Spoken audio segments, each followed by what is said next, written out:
Bonjour, French 1 students. This is your teaching video for lesson 2C. If you would open up your textbook, s'il vous plaît, ouvrez vos livres à la page 34. So that means open your textbook to page 34. Remember, I would like you to follow along in your textbook. The pictures aren't in the video, are simply provided to allow you to follow along. So lesson 2, video scène C, les photos d'Isabelle. Isabelle is showing her family photo album to her friend Jean-Paul. Voici ma mère. Et le monsieur, c'est ton père? No, c'est mon oncle Thomas. Et la fille, c'est ta cousine?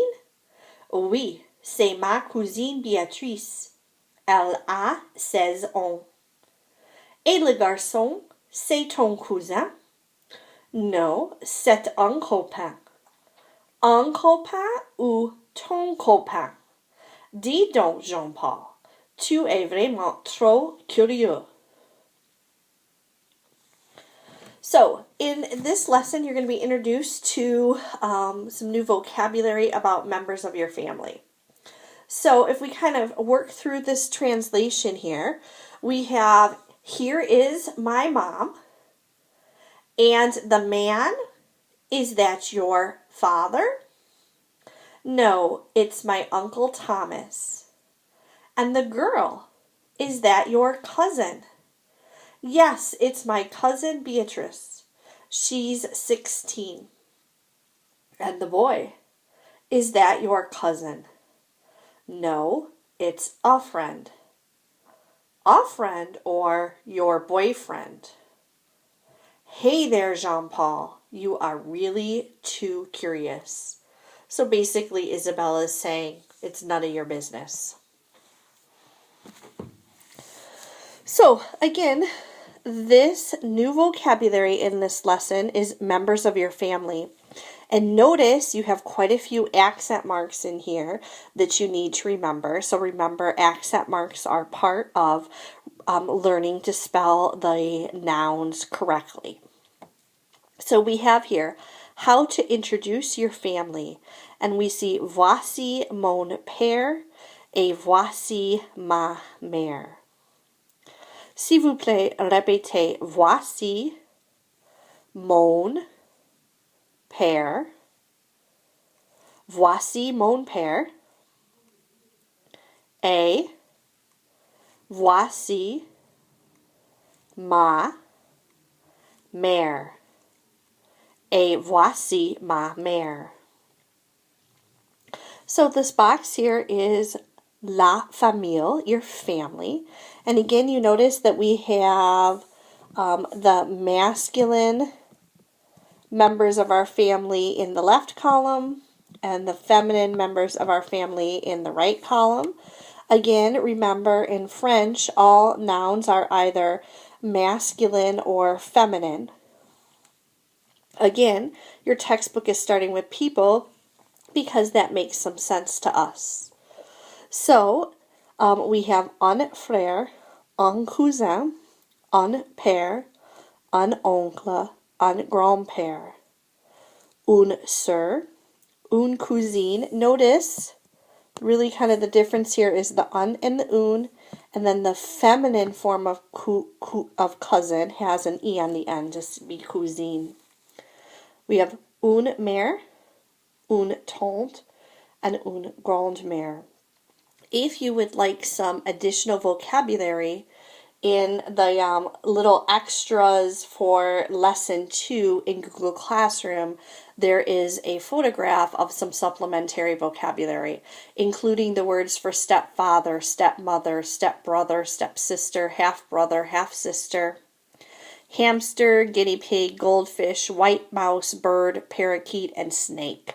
So if you're interested in that vocabulary, you can find it on Google Classroom.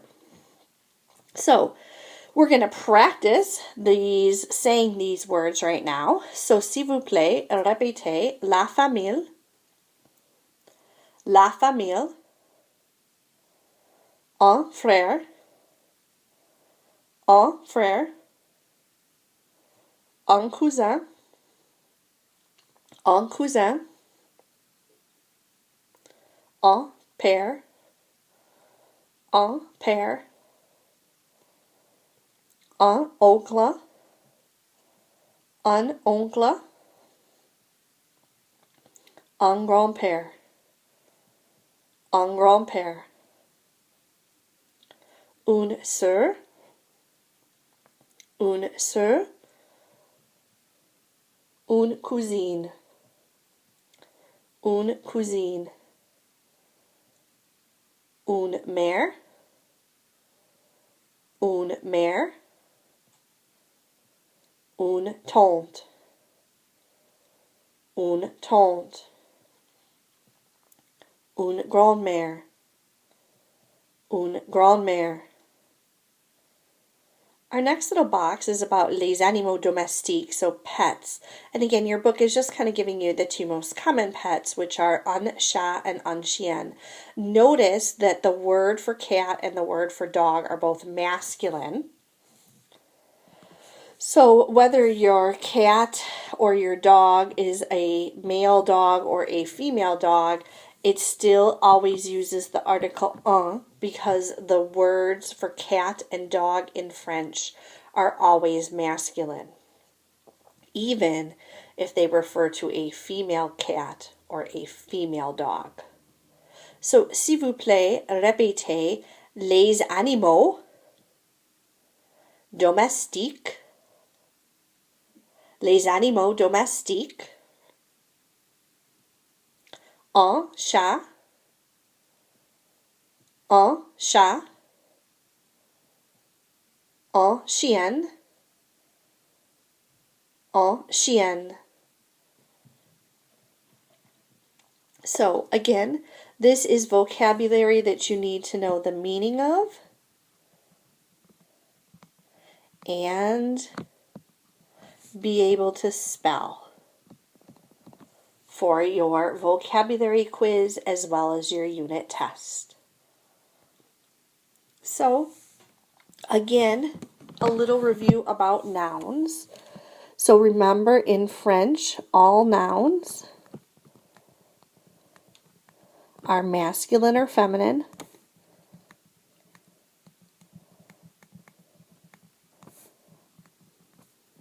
So, for example, we just saw that the words for cat and dog in French are always masculine. And because nouns are masculine or feminine,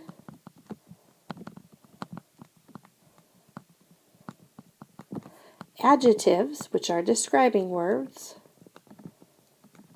must agree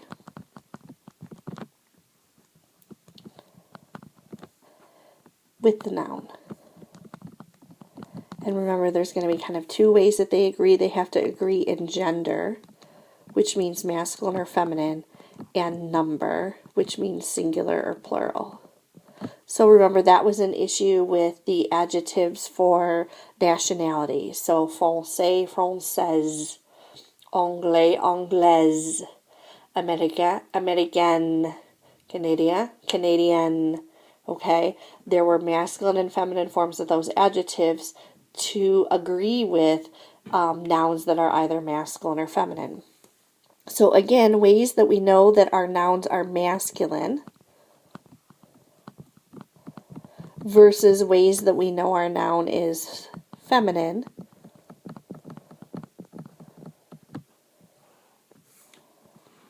So remember, I have an un if it's masculine and an un if it's feminine, and this means a or an. For the masculine, I have a le. For the feminine, I have a la. These are the. Today, and in our little introduction that we just read, we're going to be introduced to my and your. Now, again, kind of remember here that this le becomes L' before a vowel or a silent H. And so does this. Okay, so it does the same thing. It becomes the L apostrophe before a vowel or a silent H. So again, your book wants you to notice these things and make sure you understand that when you learn the word for cat, that you need to learn the word for cat is un chat with the un, because the un is telling you that the word cat is masculine. So remember, un chat means a cat. If I wanted to say the cat, I'd say le chat.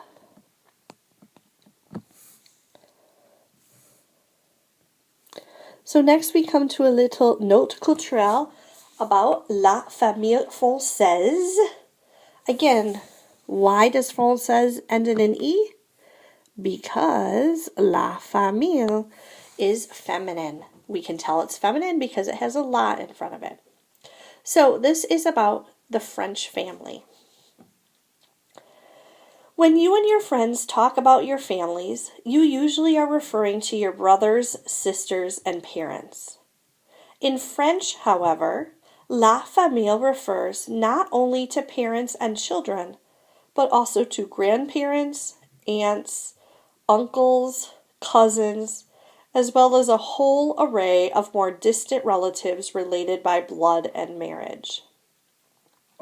Since the various members of a family often live in the same region, French teenagers see their grandparents and cousins fairly frequently. Even when relatives do not live close by, the family finds many occasions to get together. For weekend visits, during school and summer vacations, on holidays, as well as on special occasions such as weddings and anniversaries. So, this note culturelle is meant to kind of contrast what we think of in the United States versus what they think of in France. And notice here, they talk about the fact that probably if somebody asks you about your family here in the United States, you probably mention how many brothers, sisters, and stuff about your parents. However, notice that's different than in France. They certainly include those people, parents and children, but they're also going to include grandparents, aunts, uncles, cousins, and such. So their definition's a little bit more wide. Their definition when they talk about a family doesn't necessarily mean just the people they live with. Their family tends to include, when they think of that, the people they live with, plus their grandparents, their aunts and uncles, their cousins, so their, aunts and uncles' children, okay, all of those people. So it's just a little bit more broad than typically the way we think of family in the United States. The second part here is kind of talking about the fact that in the United States, sometimes we don't see our family. And they're kind of relating that to distance. That's why they talk about living in the same region. So, again, sometimes some of you might have family members that live outside the state of Michigan. Maybe they live in Florida. Maybe they live in Colorado. Maybe they live in California. Maybe they live in Massachusetts. Right? When you have family members that don't live here in Michigan, oftentimes that means that you don't see them very often because they live so far away. However, remember that the country of France is pretty small, okay? It's about the size of Texas. So, even if my family lives far away from me in France, I'm still just maybe a 3 or 4 hour ride on their high-speed train. What that means is it's a lot easier to get together with family in France than it might be to get together with our extended family here in the United States. As a result, they're saying that French teenagers see those extended members of their family, their grandparents, their aunts and uncles and cousins on a fairly regular basis. Okay, and so they kind of mention that here for weekend visits, during school and summer vacations, holidays, weddings, anniversaries. Okay? And again, that weekend visit is like a big deal, right? Because again, if you have a family member that lives out in California or Florida or, like I said, in Massachusetts, likelihood is you don't go visit that person for just the weekend. It's too expensive. It takes quite a bit of time, even on a airplane to get there, right? You're going to spend most of a day traveling to get there and most of a day traveling back, which means on a weekend you get one day to visit with your family. The school and summer vacations, that's really kind of different. This summer vacation in particular. So one thing that is very different about French culture than our culture here in the United States is that pretty much everyone in France gets 5 weeks of vacation. And that 5 weeks of vacation is at the same time for pretty much everyone in France. So most French people don't have to work during the month of August. Well, that makes getting together for a summer vacation with your family a whole lot easier when you know that everyone in your family is going to be available. Right? Here in the United States, the way it works is even if I want to see my extended family, that means that my aunt and uncle have to be able to get the same days off of work as my parents get off of work, as my grandparents get off of work if they're still working. And sometimes that's not very easy to make happen here in the United States. But in France, that's a lot easier because they all have this vacation together at the same time, which makes it really easy to plan as a big extended family to get together during that time. So that certainly makes it quite a bit easier. So on the next page we have the petit comité. The French people love pets, especially cats and dogs. What is important is the animal's personality and friendliness rather than its pedigree. Some common names given to animals are Minou, Bonbon, Fifi, typically for cats, Titus, Milou, and Azur, typically for dogs. So what they're just saying here is just like in the United States, French people love pets.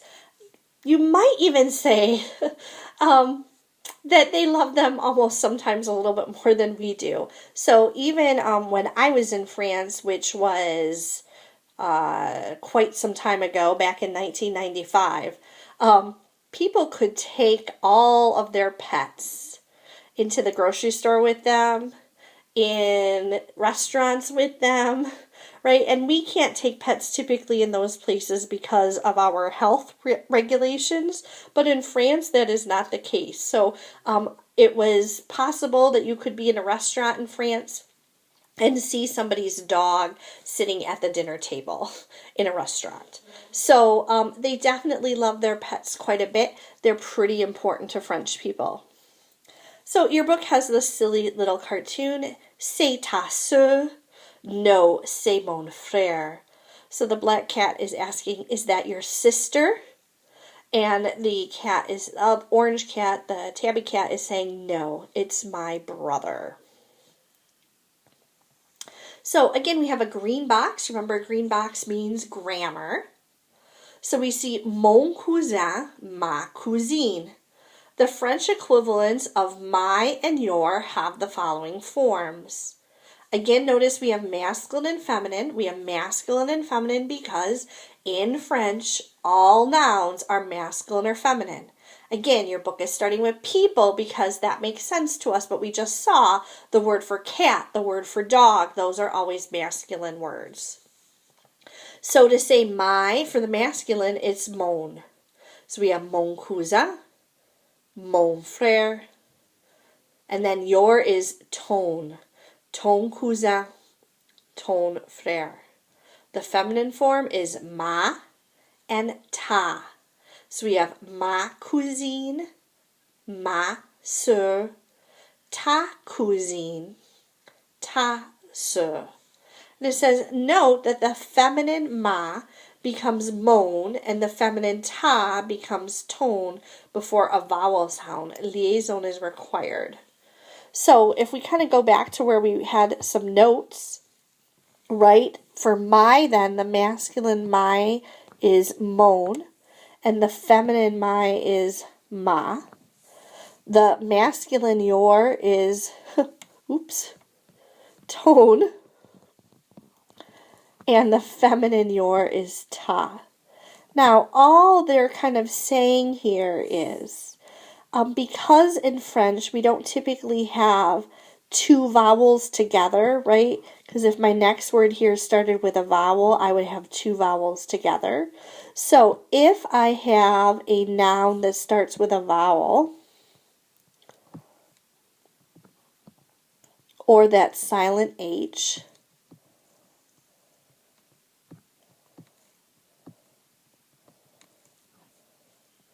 ma is going to become moan, and ta is going to become tone. So basically you're going to use the masculine form. I think the only word that you're going to see that with right now is ami.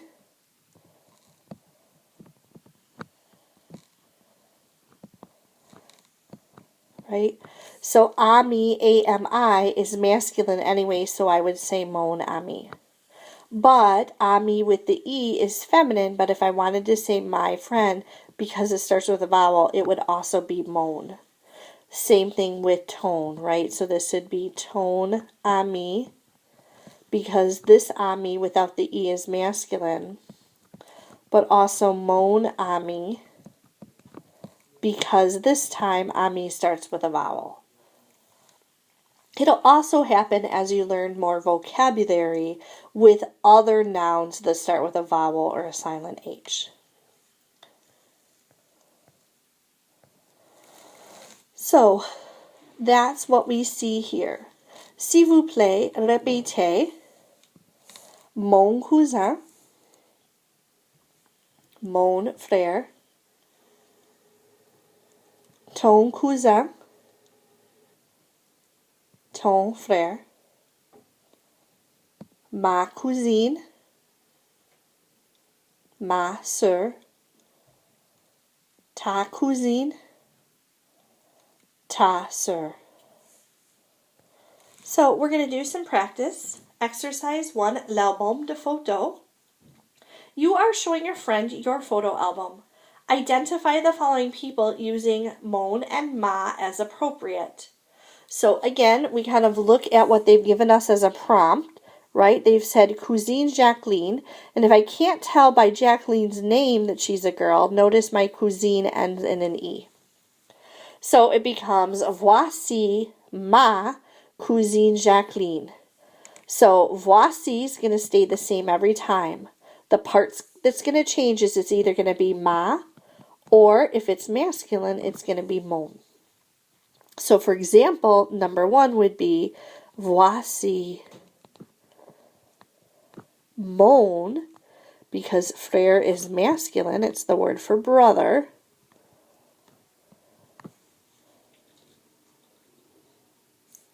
Okay, so it would just be voici mon frère. So again, what I'd like you to do is try these, and then I will give you the answer so you can kind of compare, is that what you said? Okay, did you do it correctly? So, numéro 2, sœur. Voici ma sœur.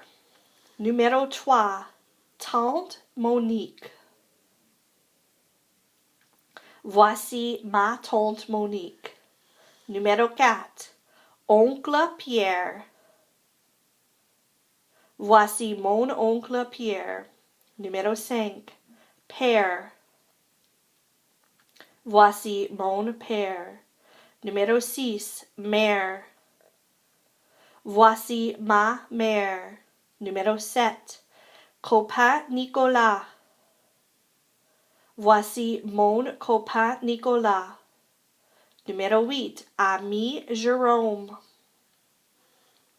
Voici mon ami Jérôme. 9, copine Pauline. Voici ma copine Pauline. 10, amie Florence. Voici mon ami Florence, right? So although ami here is feminine, I have to use mon because ami starts with a vowel. Owns. Grand-mère Michel. Voici ma grand-mère Michel. 12. Grand-père Robert. Voici mon grand-père Robert. 13. Chien Toto. Voici mon chien Toto. 14. Chat Minou. Voici mon chat Minou. 15. Cousine Émile. Voici ma cousine Émile. 16. Cousin Marc.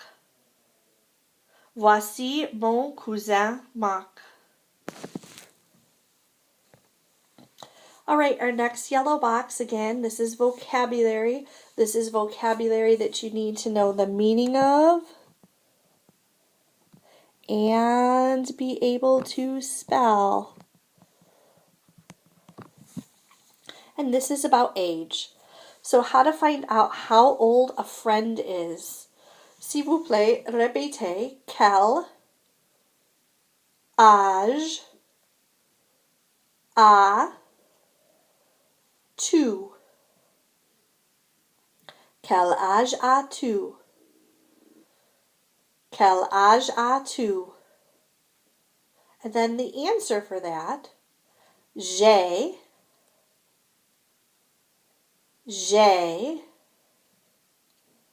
and then the ... is where you put the number, and then an, j'ai, an. Quel âge as-tu? J'ai 15 ans. So that's how you would ask a friend how old they are and how you would answer if somebody asked you that question. Now, how do you ask about how old others are? Notice we kind of have that same part here, right? We have the quel âge, but then it changes. So, quel âge a ton père is how old is your father. Quel âge a ta mère is how old is your mother. So you're using that ton and ta for your in these questions. And then you see the answers, right? The answers are also different. Only part really that stays the same as the an, right? We have the il a and the el a. Remember, il is he, and el is she. Okay? So, s'il vous plaît, répétez, quel âge a ton père? Quel âge a ton père? Il a 42 ans. Il a 42 ans. Quel âge a ta mère? Quel âge a ta mère? Elle a 39 ans. Elle a 39 ans. And it tells you here that although years old may be left out in English, the word an must be used in French when talking about someone's age. The reason why is, again, kind of this difference in translation. Remember the comment t'appelles-tu and je m'appelle and il s'appelle. Remember, you were literally asking, how do you call yourself? And I call myself, and he calls himself, and she calls herself. Okay? Well, this is another one of those ones that kind of translates differently because a means to have. So literally, when you say il a 20 ans, you're saying he has 20 years. Which is why having that is really important. Because if you left it off, you would be saying he has 20. He has 20 what? 20 shoes, 20 friends, 20 cousins. What does he have 20 of? Okay, so you have to have that word on in French when you're talking about age. So we'll do a little practice with this. We're going to look at exercise 4, Joyeux anniversaire. Ask your classmates how old the following people are. Quel âge a Stéphanie? Elle a 14 ans. So our prompt this time is like the picture of the birthday cake with the name and the number on it for how old they are. So the question is quel âge a Stéphanie? Okay. The quel âge a is going to stay the same every time. All that's going to change is the name. The answer then we have elle a 14 ans. The a is going to stay the same. The a is going to stay the same. But this one was L because Stephanie was a girl. How would it start if we're talking about number 1 with Eric? Right, it has to be il because it's a boy. It'll still be a, and then it's going to be the correct number. So what I'm going to do with this one is I'll ask you the question, and then I'll pause, and I'll give you a chance to come up with the answer, and then I'll say the answer for you. So, numéro 1. Quel âge a Eric? Il a 18 ans. 2. Quel âge a Mademoiselle Duchette? Elle a 25 ans. Numéro 3. Quel âge a Monsieur Boucher? Il a 32 ans. Numéro 4. Quel âge a Madame Dupont? Elle a 64 ans. Numéro 5. Quel âge a Monsieur Camus? Il a 75 ans. Numéro 6. Quel âge a Madame Simone? Elle a 83 ans. Lastly, we have a pronunciation about les voyelles nasales. The letters A, N, and E, N usually represent a nasal vowel. Be sure not to pronounce an N after the nasal vowel. So this is another one that if you put your fingers on the bridge of your nose, so the hard part of your nose, if you're saying these correctly, you should feel your nose vibrate as you say them because you should be passing air out through your nose. S'il vous plaît, répétez en ton français 40, 30, comment, Henri, Laurent. The letters O-N represent a nasal vowel. Be sure not to pronounce an N after the nasal vowel. S'il vous plaît, répétez non, bonjour, oncle, garçon. Contrastez an, on, tante, ton, 11, an. Mon oncle, François, a 30 ans. So let's talk for a moment about your homework to make sure you know what it is that you are supposed to do. Again, I'm kind of showing you what your paper should be set up at looking like, whether you're typing it in Google Docs or handwriting it out. Remember, right, you've taken one quiz already. Remember, on all of your lesson quizzes, your unit tests, your vocabulary quizzes, you have to be able to type accent marks using that international keyboard that you have installed on your Chromebook. So, it is really probably appropriate for you to try to type your homework assignments in Google Docs. Okay? So, on page 36, you have to do exercise 2, which we did not do out loud, so you'll want to take a look at this one. This one is called Como s'appelle. It says, ask your classmates to name some of their friends, relatives, and pets. They can invent names if they wish. What that means is if you don't have that relative or that pet, then you're just going to make up a name. So look at our example again, our prompt. Our example prompt is le copain. Now, I want you to write out both lines of this. So we have Como s'appelle ton copain. So why did we use ton? Because this was le.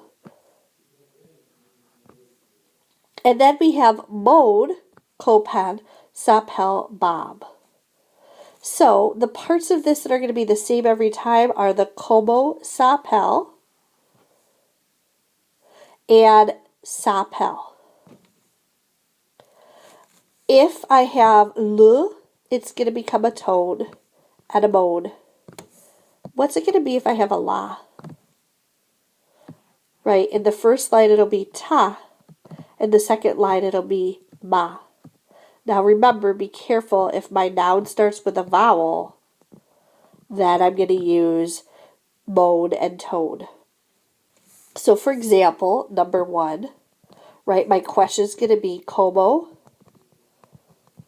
s'appelle. And hopefully by the time you write that 10 times, you're going to remember how to spell it. And then it's l'oncle. So I have to kind of check, right? Oncle is the word for uncle, so it's masculine. So it's going to be ton oncle. And mon oncle s'appelle. Oops, I misspelled that. Michael. Okay, so you're going to write out those 2 lines for the 10 of those for exercise 2. For exercise 4, this one we did do out loud. Remember when we did it out loud, I asked the question and you just gave the answer. I do want you to practice writing out the question because I want you to practice spelling quel âge a. So, for example number 1 on your paper, oops, you would write quel âge a Eric, and then you'd give the answer. Remember, because Eric's a boy, is going to start il, a, and then I do want you to write out the words for the numbers just so you get more practice spelling them. Il a 18 ans. So that's what you would write, and that's what you need to write for the 6 of these that there are. Au revoir, à demain. Remember to check your homework before you submit it at 7 p.m. tonight. The key will pop up in Google Classroom under the homework answer keys. Au revoir, à demain.